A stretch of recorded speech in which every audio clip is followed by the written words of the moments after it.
warahmatullahi wabarakatuh. Salam guru penggerak, bergerak, bergerak, dan menggerakkan. Kali ini saya akan menampilkan aksi nyata modul 1.4.A.9 budaya positif di TKP KK Sitiaji, Kecamatan Sukosewu, Kabupaten Bojonegoro, Jawa Timur. Saya calon guru penggerak angkatan 7. Perkenalkan, nama saya Sari Wijayaningsih SPD AUD, dengan fasilitator beliau Bapak Wiji Asrori SPD FPD dan pengajar praktik Bapak Sulaiman SPDI. Budaya positif. Budaya positif harus kita ajarkan sejak dini, sebab budaya positif berfungsi sebagai identitas dan filter mereka dalam menghadapi perubahan zaman saat ini.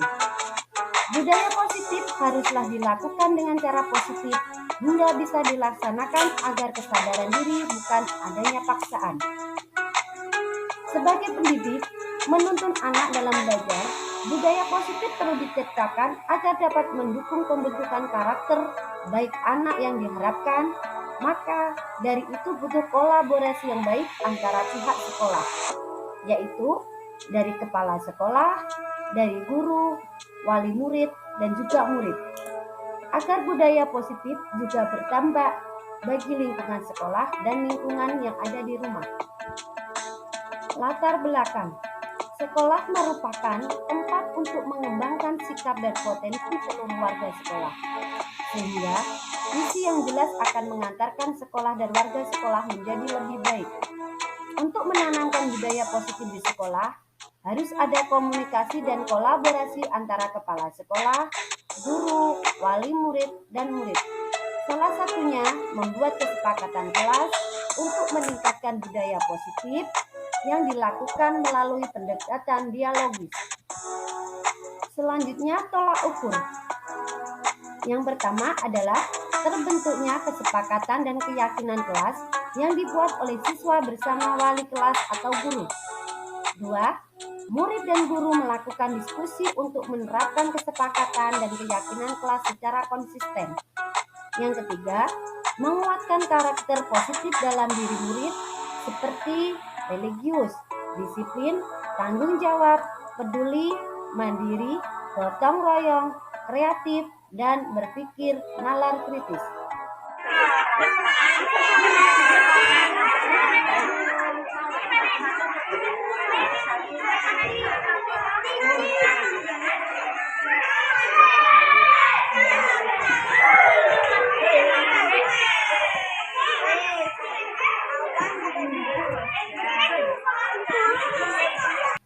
Dalam membuat keyakinan kelas, guru bersama murid berdialog atau berdiskusi, membuat perencanaan kelas. Murid menyampaikan keyakinan kelas yang akan mereka sepakati. Keyakinan kelas dibuat untuk dilaksanakan, tidak hanya dibuat saja. Dengan keyakinan kelas yang telah kita sepakati akan menjadikan anak lebih disiplin dan bertanggung jawab. Assalamualaikum warahmatullahi wabarakatuh.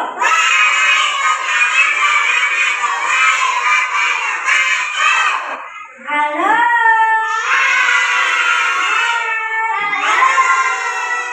Bagaimana kabarnya hari ini? Sayang, hari ini mari kita membuat keyakinan kelas untuk kelas kita. Mau enggak? Kalau mau, ayo kita diskusi bersama-sama keyakinan kelas buat kelas kita. Yang pertama, coba Mas Mahfud. Nggak boleh rame di kelas. Apa Mas Mahfud? Boleh rame di kelas. Tidak boleh rame di kelas. Mbak Salma Lutfia. Apa Mbak Lutfia? Tidak boleh datang terlambat. Pintar. Lagi Mas Kevin. Apa kira-kira? Jujur. Topeng. Kira-kira apa? Apa Le? Mengembalikan mainan. Mengembalikan mainan di tempatnya. Terus habis? Aku. Kira apa sayang?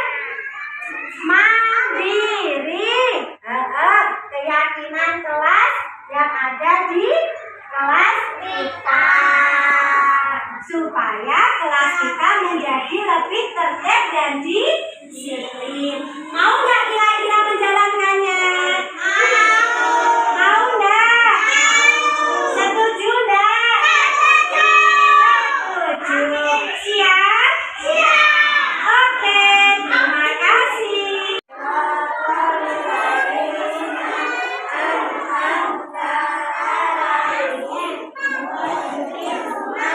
Assalamualaikum Mbak Dita. Mbak Dita tahu nggak kenapa Mbak Dita kok dipanggil ke sini? Mbak Dita, Bu Sari di sini tidak mencari siapa yang salah. Bu Sari berpikir untuk mencari penyelesaian masalah. Iya, Bu. Maaf, saya terlambat. Oh, iya, baiklah kalau begitu. Semua orang pasti pernah melakukan kesalahan. Nah, Mbak Dita pasti punya alasannya. Kira-kira alasannya apa Mbak Dita kok terlambat ke sekolah? Gara-gara semalam nonton TV sampai larut. Oh, nonton TV sampai larut. Nah, Mbak Dita masih ingat nggak saya? Keyakinan kelas kita itu apa? Apa sayang? Tidak boleh terlambat ke sekolah. Kira-kira Mbak Dita mau nggak memperbaiki permasalahan ini? Mau. Bagaimana sayang caranya? Tidak boleh nonton TV. Tidak boleh nonton TV larut malam supaya Mbak Dita bisa bangun. Bisa bangun pagi. Iya. Nah, terima kasih Mbak Dita. Semoga Mbak Dita ke depannya bisa lebih tertib lagi, bisa bangun pagi, ya. Terima kasih ya. Assalamualaikum.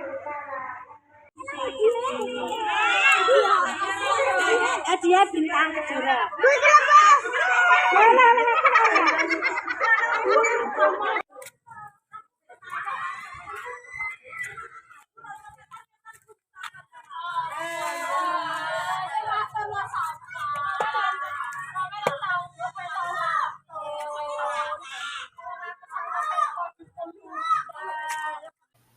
Dukungan yang dibutuhkan untuk dapat melakukan aksi nyata ini yaitu dengan menerapkan budaya positif melalui perubahan paradigma belajar, kebutuhan dasar manusia, posisi kontrol, motivasi, hukuman, konsekuensi, keyakinan kelas dan segitiga restitusi.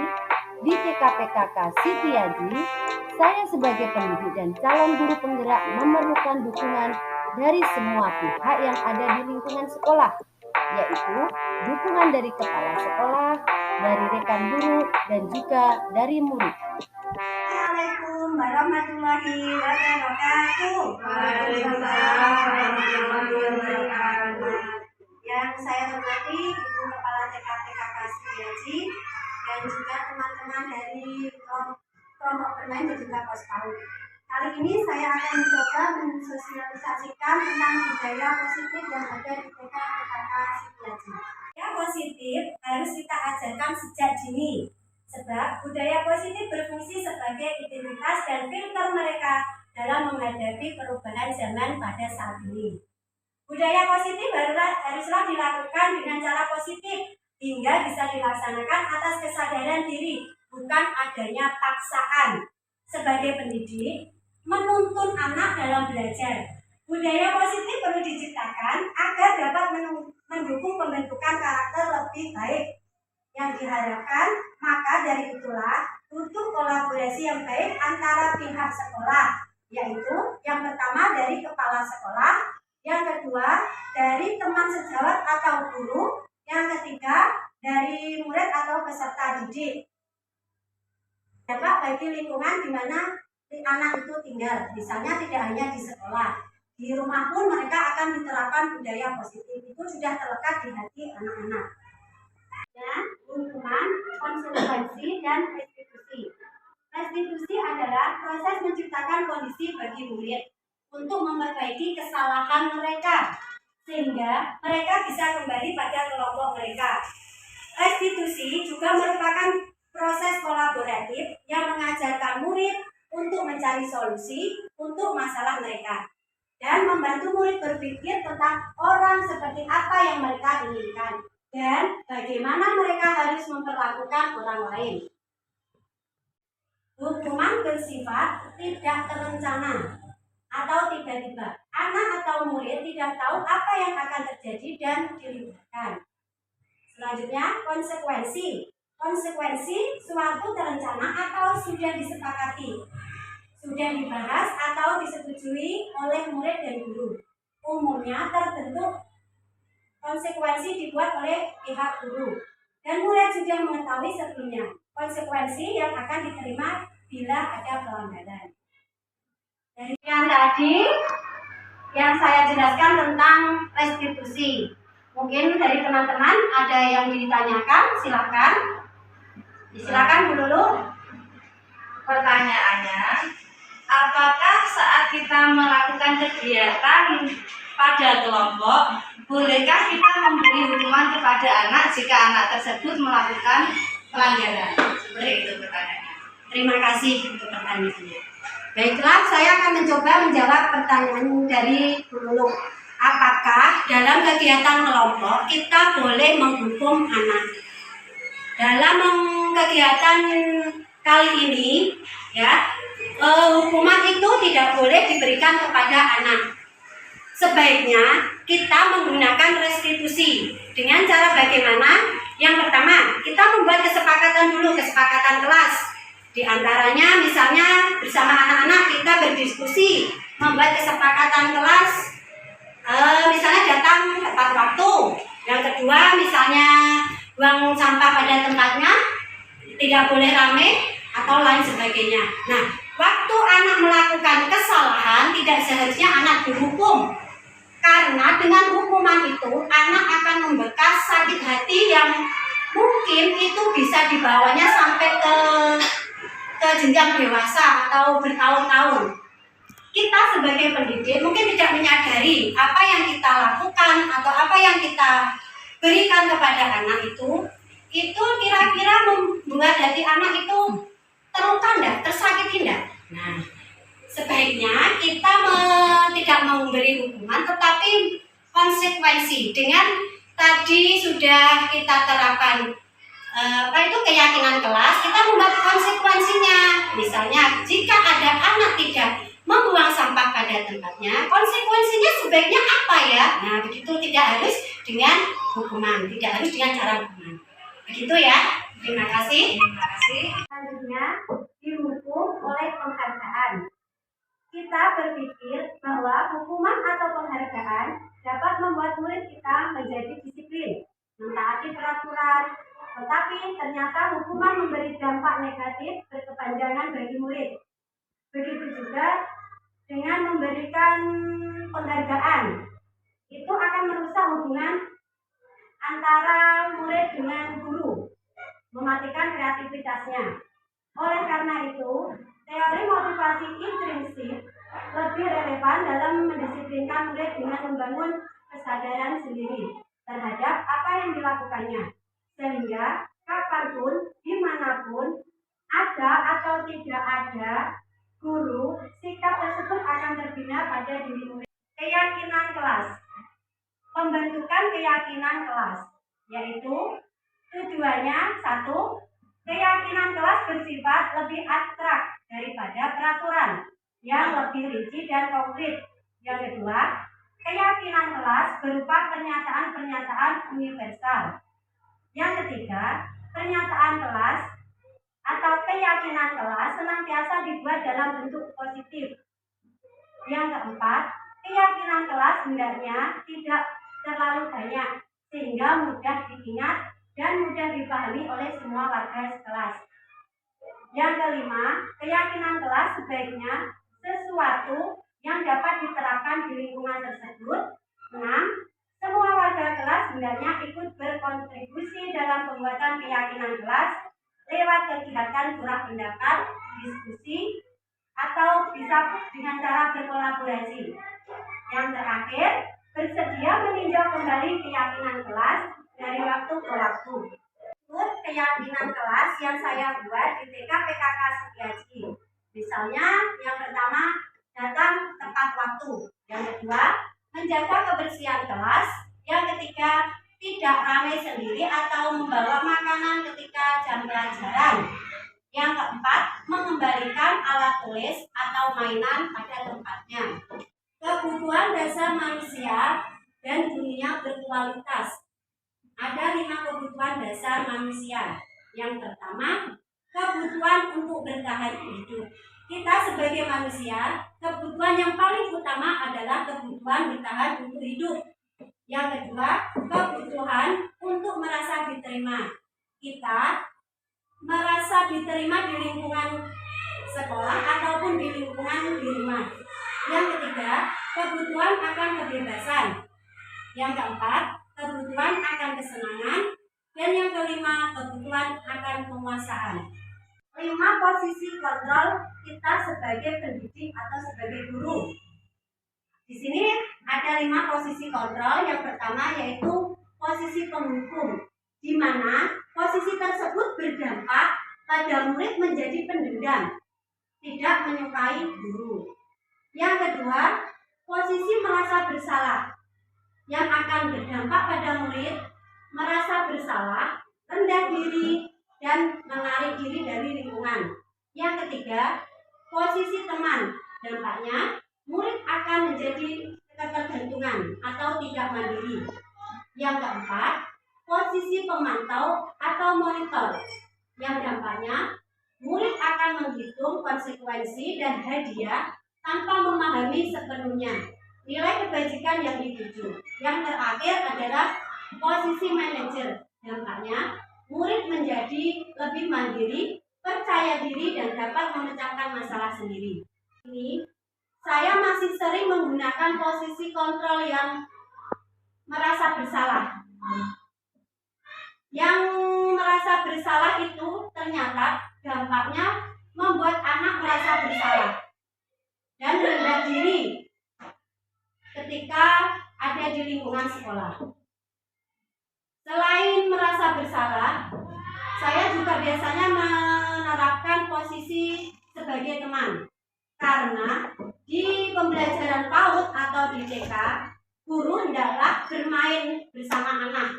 Atau pembelajaran itu melalui bermain sambil belajar. Ternyata di posisi bersalah dan di posisi teman itu dampaknya tidak baik untuk peserta didik atau untuk murid kita. Lebih baik kita sebagai pendidik mengambil posisi yang ada di paling bawah, yaitu sebagai manajer. Selanjutnya, segitiga restitusi. Saya sudah menyadari pentingnya motivasi intrinsik murid dalam melakukan disiplin positif, keyakinan kelas yang tanpa hukuman dan penghargaan. Jadi, di lingkungan sekolah kita seharusnya tidak memberikan hukuman ataupun penghargaan kepada murid. Menyelesaikan masalah dengan tenang melalui konsep segitiga restitusi. Hal ini menjadi modal besar bagi saya dalam mewujudkan budaya positif di kelas dan di sekolah. Segitiga restitusi merupakan cara yang paling tepat dalam menangani murid. Segitiga restitusi perlu dipahami bukan hanya oleh guru, tetapi oleh seluruh orang tua, karena dengan konsep segitiga restitusi mendorong murid melakukan disiplin positif secara sadar. Tahapan segitiga restitusi ada 3. Yang pertama, menstabilkan identitas. Yang kedua, validasi tindakan yang salah. Yang ketiga, menanyakan keyakinan. Misalnya seperti contoh, ada kejadian yang ada di lembaga, anak ketika bermain Lego tidak mengembalikan pada tempatnya. Nah, kita sebagai pendidik atau sebagai guru tidak langsung menghukum anak atau menghakimi anak secara langsung. Bagaimana cara kita untuk menghadapi anak tersebut, yaitu dengan menggunakan segitiga restitusi. Yang pertama yaitu dengan menstabilkan identitas. Kita mendekati anak tersebut dengan menanyakan, misalnya begini, sayang, Kira-kira kalau mainan itu tidak dikembalikan, benar apa salah? Itu namanya menstabilkan identitas. Kemudian anak itu pasti dia akan menjawab, salahku. Nah, ketika dengan anak bisa menjawab itu kan kita tidak langsung menyalahkan, kita tidak langsung memberikan hukuman. Kalau kita sudah melakukan dengan menstabilkan identitas, langkah kedua yaitu dengan validasi tindakan yang salah. Nah, caranya bagaimana kita memberikan pengertian kepada anak? Ya sudah, tidak apa-apa. Semua orang pernah melakukan kesalahan. Sekarang, bagaimana kita menyelesaikan masalah ini? Kira-kira anak tersebut mau tidak untuk menyelesaikan masalah ini? Pasti dia akan menjawab, mau Bu. Caranya bagaimana? Nah, dia pasti akan berpikir langsung, oh caranya seperti ini, aku harus mengembalikan mainan pada tempatnya. Nah, setelah itu yang terakhir yaitu dengan menanyakan keyakinan. Dengan menanyakan keyakinan, langkah selanjutnya kita bertanya kepada anak. Kemarin kan kita sudah membuat keyakinan kelas. Keyakinan kelas kita apa saja, masih ingat nggak? Pasti anak itu akan ingat karena mereka juga ikut membuat keyakinan kelas pada waktu diadakan di kelas. Dia akan menjawab otomatis, tidak boleh, apa itu namanya, harus mengembalikan mainan pada tempatnya Bu. Pasti dia akan bilang seperti, oh ya benar, kalau begitu kedepannya kamu mau nggak mau mengembalikan mainan pada tempatnya? Mau Bu. Seperti itu contoh yang dapat saya sampaikan tahapan segitiga distribusi yang ada di TK kami. Tadi yang dapat saya sampaikan dan saya berikan contoh tahapan segitiga distribusi dengan posisi kontrol manager. Mungkin dari teman-teman ada yang ditanyakan, silahkan. Ya, silahkan Bu Ulfa. Untuk tahapan segitiga restribusi itu harus dilakukan sesuai urutan atau tidak? Terima kasih. Saya akan mencoba menjawabnya. Untuk tahapan segitiga restitusi itu, apakah kita harus menerapkannya secara urutan? Bolehkah kita langsung menanyakan keyakinan dulu atau validasi tindakan yang salah dulu? Lebih baik kita diurutkan saja, ya, biar nanti itu bisa menumbuhkan rasa disiplin anak dan bisa memotivasi apa yang anak rasakan. Anak berani mengungkapkan apa yang dia rasakan. Sebaiknya harus berurutan. Begitu ya. Terima kasih. Ya, sama-sama. Ini yang dapat saya sampaikan sosialisasi yaitu budaya positif. Ini menurut saya modul yang ada di sini ini sangat bermanfaat sekali bagi kita semua sebagai pendidik, apalagi kita pendidik di anak usia dini atau di TK, yang anak yang usianya itu usia mas, yang harus kita berikan sesuatu yang dari positif-positif. Terima kasih teman-teman. Ada kurang salahnya saya minta maaf. Wassalamualaikum warahmatullahi wabarakatuh.